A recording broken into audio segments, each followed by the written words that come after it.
Zelda 2: The Adventure of Link is an infinite rage simulator released in 1987 for the Nintendo Entertainment System. Yeah, we're going back in time again, because I kinda want to do all the Zelda games sooner or later, so I might as well move on with this one. Zelda 2 is a game I hear time and again which you will either love or you'll hate, and I hate when people say that because it's a game which everyone should love because it's fantastic. The differences between this game and the first one are night and day, and they're not even in the same genre, so it's unfair to compare them, but if you gave me the choice to play either Zelda 1 or 2, I'd always pick 2. When reviewing a sequel, it's important to note what's changed between the games for better or for worse. While these games aren't easily comparable, there are still some notably significant changes. Okay, first off, it's a side-scroller duh. Secondly, you've got the semi-random encounter system that has enemies appear on the map briefly before you either get touched by one of them or outrun them. If you knew your history about this game, you'd know that it was released about a year after Dragon Quest, which popularized the random battle mechanic, especially in JRPGs. Despite being more of an action game, Zelda 2 introduced this new system which innovated the random battle formula into a style which can still be seen used to this day. In Zelda 2, the low danger and high danger enemies will pop up on the screen and start moving around randomly but quickly. Zelda 2 is one of the first RPGs to actually show the enemy on the map before you activated the encounter. The random encounters also worked on more of a fixed timer rather than true randomness. Every moment on the world map you gain this potential for the enemies to pop up. Once the potential reaches its target quota range, enemies will appear. If you manage to dodge an encounter, then there's a good chance you'll be given an even longer time for travel, or more will pop up at once. To put it simply, enemies will never appear until about 3 seconds have passed. This kind of predictability in which enemies will appear gives the player a way to strategize their movements around the map and minimize encounters once they've got a good feel for how high their potential is at any given time. An easy example is that when you're walking on the roads you can't be attacked and enemies won't appear, but your potential still rises. The moment you step off the road, enemies will instantly appear. You can use this to walk right back onto the road, where even if an enemy touches you, you'll simply be taken to an empty encounter. By doing this, you've reset your potential and given yourself a better chance at braving the wilderness while lowering your odds of encountering an enemy. Another new addition is the towns, and consequently the villagers, who actually help you and provide actually useful tips and hints. Usually. As a result, this game is much easier to complete without a guide. There are still some things that may leave you scratching your head trying to figure out, but you're not going to be stuck bombing every section of wall. Mostly because bombs are gone. That brings us to our next change, which is that your items are gone. Well, sort of. You start off naked, but any items you do manage to find are all passive abilities, like the lantern, hammer, or handy glove. The new focus is magic, which you can use to shield yourself, recover life, or jump extra high. All the spells, with the exception of Fairy, are mostly used to assist on the combat. No matter what spell you use, you still gotta rely on that trusty stick of yours to deal out justice. There are even weapon upgrades allowing you to attack above or below. The magic meter makes combat a bit more dynamic by making the player choose whether they want to use magic to make the fight easier, or risk losing health, which may end up using more magic anyway. Okay, so when people talk about this game, they usually like to bring up that it's hard. Well, duh. Have you ever played an NES game before? They're all pretty hard the first time you try one out, but I'd say both Zelda 1 and Zelda 2 are on par when it comes to difficulty. I mean, just look at my death counts. They're identical. It's no walk in the park, mind you, but it's a lot less cryptic and a lot fairer than Zelda 1. It's a much better indication on how your skill as the player can affect the difficulty of the game. Yet people insist that the game is insanely hard for the sake of continuing an apocryphal joke. One of the areas I hear people have the most trouble with is Death Mountain. I mean, Death Mountain? We in the business refer to that as a casual filter. Back in those days you were encouraged to write things down and share tips and techniques. Once you spent the time to figure out where you're going, it's a cakewalk. Disorienting? Yeah. Difficult? Mm-mm. Do you want to know what the secret is to Death Mountain? If you're given the option to go into 2 different paths, go right. That's it.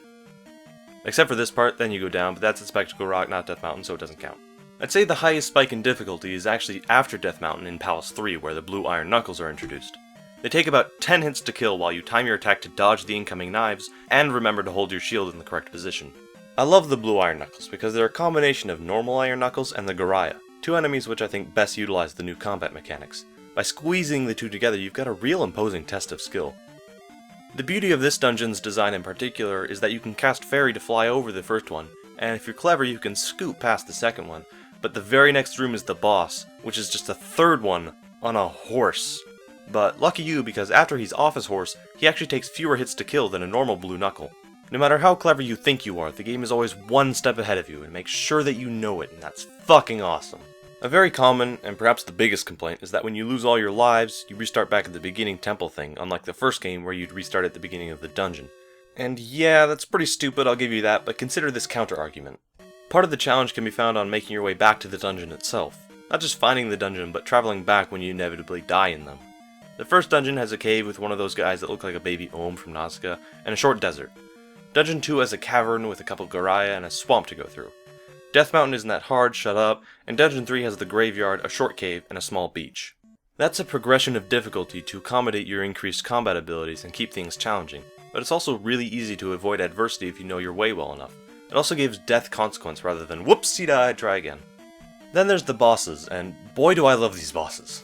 All but 2 of them are defeatable with just your sword alone, but magic will often give you a huge edge on beating them, so you better make sure you've got some in reserve.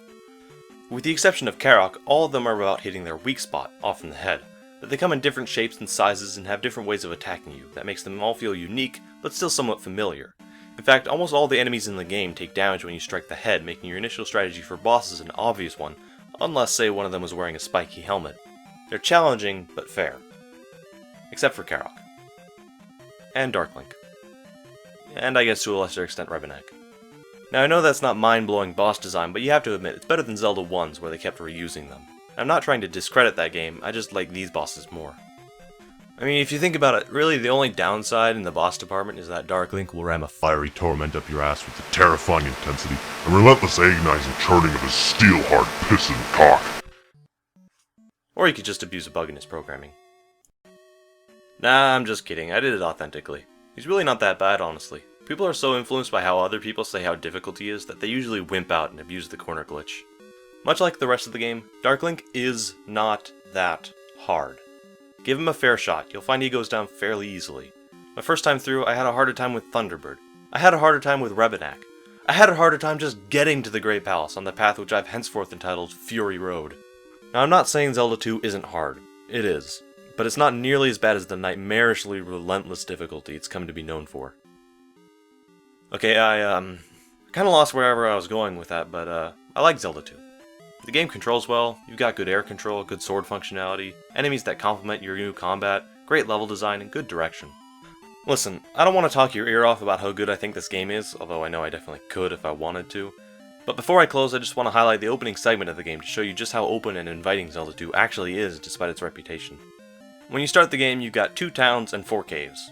All the caves are dark, so you can't get through them. In the towns, you're told there's an old man in each town. From the old man in this town, you get a spell which will help you out in Parappa Palace. And then you're told that there's a candle in Parappa Palace, which is to the west. And to the west, you find a cave that's dark, but the floors are all solid, and there's only one single hit enemy inside. If you explore a little bit, you can find a heart piece, which also informs you that some squares contain hidden areas or encounters. Once you've got the candle and beaten the palace, you can explore some more caves to find a magic upgrade. Talking to one of the townspeople tells you about a stolen statuette which you can go out and retrieve to discover this town's old man and gain a new spell which will let you progress to the next area. The game locks you into a small section of the world and allows you to learn about the mechanics of the game like spells, upgrades, and quote-unquote side quests. It tells you where to go, rewards exploration, and forces you to look around before it lets you move on. Again, this isn't exactly a mind-blowing setup and is in fact very basic game design. I know of a lot of games that use this approach, but it's worth noting as evidence towards Zelda 2's fairness, especially coming from an era where game design as we know it today didn't really exist. It's pretty much common knowledge now that Zelda 2 is a good game, and not many people actually genuinely dislike it. Honestly, it's one of my favorite games on the NES. The only reason that I can think that people would be disappointed with it is that it strays far away from its predecessor and feels more like a combination with Metroid, Castlevania, and Dragon Quest. As it is, it's a great game, but far from what has become the traditional standard Zelda format. Personally, I'd like to see another adventure of Link in the future. A Zelda 2 2. Seems unlikely, but a man can dream. I get that a lot of people like the original Zelda for its non-linearity, and Zelda 2's straightforwardness alienates itself from the first game even more than it already did with the side-scroller approach. But it handles its progression in a way that makes it easier for a player to get a sense of where they're going without hand-holding or being overly cryptic, something I feel modern Zeldas could learn a lesson from.